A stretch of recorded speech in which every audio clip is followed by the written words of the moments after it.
The Senate Small Business and Entrepreneurship Committee will come to order.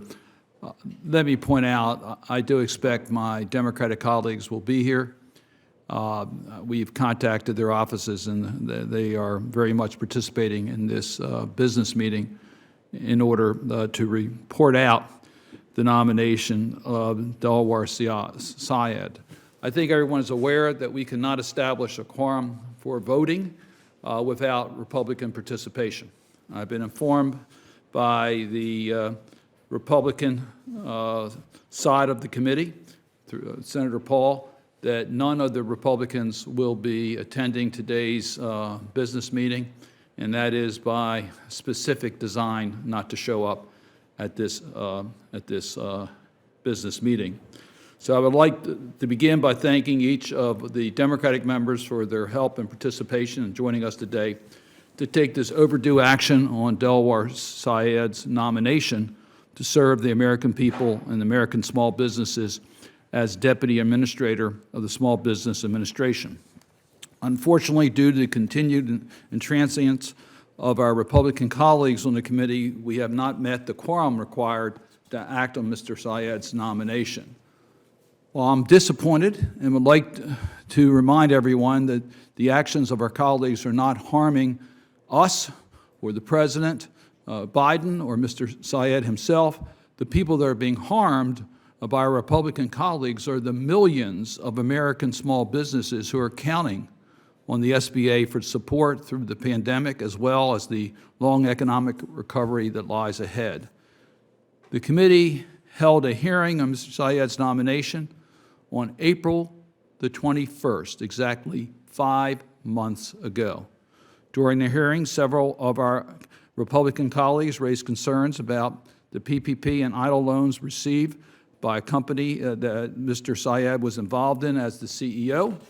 During the hearing, I committed to working in a bipartisan manner to secure additional information from the SBA about the loans. I kept my word. On June 8th, over 3 months ago, SBA made materials on the loans available for the review, for my review, for the ranking member Paul's review, and every member of this committee. Then, on the eve of the vote, and by the way, there was nothing irregular at all about those loans. In fact, Mr. Syed did something that many small business owners didn't do. He decided to repay the forgivable loan, even though it was entitled to be, and he was entitled to have it forgiven. He thought he didn't need the help from the government, and he did the right thing. Then on the eve of the vote on the nomination, I received a letter signed by 8 Republican members of the committee seeking to postpone the vote, this time because of a press statement issued by Engage during the unrest between Israel and Hamas earlier this year, as well as prior statements made about the boycott, divest, and sanction movement against Israel. As a volunteer board member, Mr. Syed does not review or approve Engage's press statements. And every member of this committee had opportunities to ask Mr. Syed either directly during the April hearing or in written questions for the record about his position on BDS. In fact, that's exactly what happened. In his written response to the questions for the record, asking for his position on the BDS movement and his work on Engage, Mr. Syed wrote, and I quote, "First, let me unequivocally state that I do not support BDS. Through my career, I have supported engagement with Israeli business. I have personally conducted business with Israeli companies and have monitored entrepreneurship based in Israel. I have traveled to Israel as part of the Jewish Community Relations Council study tour. Working with the San Francisco JCRC, I have sought to increase the dialogue and engagement between Muslim and Jewish communities. This work with the JCRC has allowed me to build strong relationships with those who care about Israel, and I am grateful for that. As laid out in my ethics agreement with the Office of Government Ethics, if I am confirmed, I will resign from the board of Engage." End quote. Now, that was not the end of it. We thought we dealt with all the issues that the Republicans were concerned about.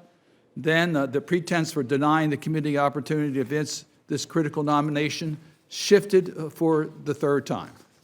This time, the committee Republicans announced that they would withhold a quorum on the vote because of the SBA granting a PPP loans to Planned Parenthood affiliates, an action that is legal under the Bipartisan CARES Act negotiated personally by Senator Shaheen, Collins, Rubio, and myself. We knew exactly what was in that bill about nonprofits being able to qualify.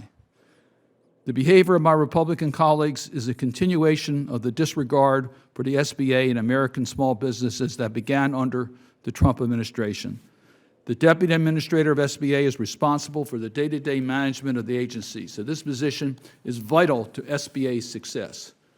But the position has been vacant since April 2018 due to the Trump administration's failure to put forward a nominee, which means that the SBA has gone without full leadership team for more than 3 years, including during the worst days of the pandemic.